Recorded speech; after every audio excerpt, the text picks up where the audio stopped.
Looking back, it's clear that Sally Bethea was destined to lead the restoration of Atlanta's most significant river, reconnecting the waterway with the people. Well, I think I began to love water and the sound of water and how I felt beside water. No surprise, as a child behind her Fulton County home, Sally explored this no-name creek. She had a sister. They played in a little creek behind the house, and that creek actually ended up being a tributary to the Chattahoochee. Sally's oldest son, Charles, recalls how his mother's love for nature began early. She's a bit of a tomboy. She liked to turn over rocks and look at salamanders and fish and snakes, and she got her hands dirty. She made mud pies. In her autobiography, Keeping the Chattahoochee, she mused, "I wonder where the water went when it left our yard." That little stream, this stream here, flows down into Nancy Creek, into Peachtree Creek, and then into the Chattahoochee River. It should be no surprise that the Chattahoochee is in Sally's DNA. She and her sister Kathy were the daughters of Joe and Helen, lovers of the outdoors. Let's see what it looks like. The family often collected seashells as they vacationed on Sanibel Island, surrounded by the ocean's waters. I think she had a good, solid childhood. A quick look through Sally's North Fulton High School yearbook shows a promising childhood and a hint of her future, including her selection to the North Fulton Hall of Fame. Extremely driven. Was in a lot of that was instilled through her dad, I think.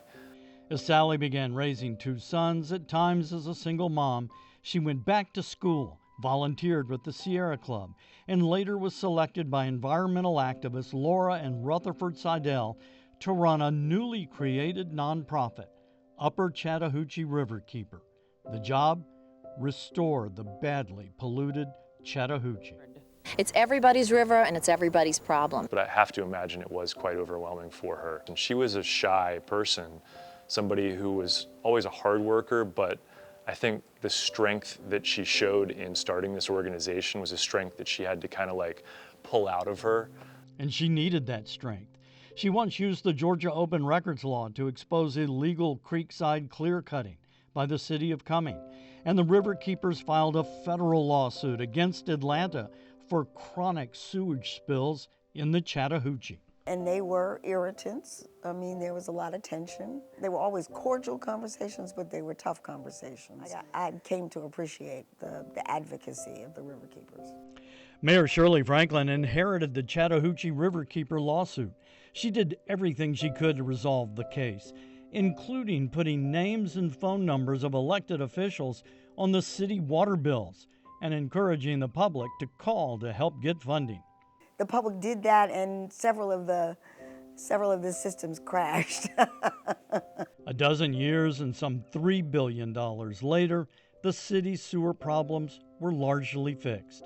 The former mayor says it was a community-wide effort, and Sally Bethea played a central role. She's persistent.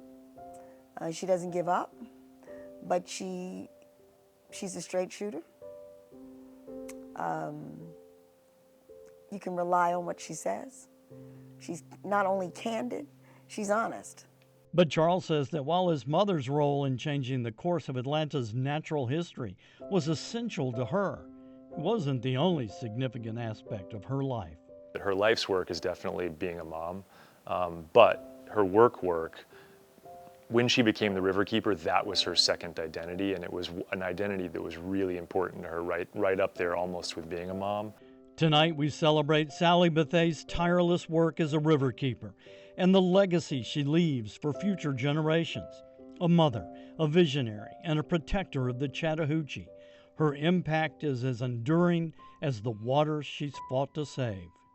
Sally, congratulations on your award. You deserve all of the honor and glory for protecting the Chattahoochee. You've been an amazing mother first and foremost, but this work that we're here to celebrate tonight is absolutely generationally important and transformative, and every bit as important as the work you did with us. So I'm really proud of you. You've inspired me constantly, continue to, and I love you.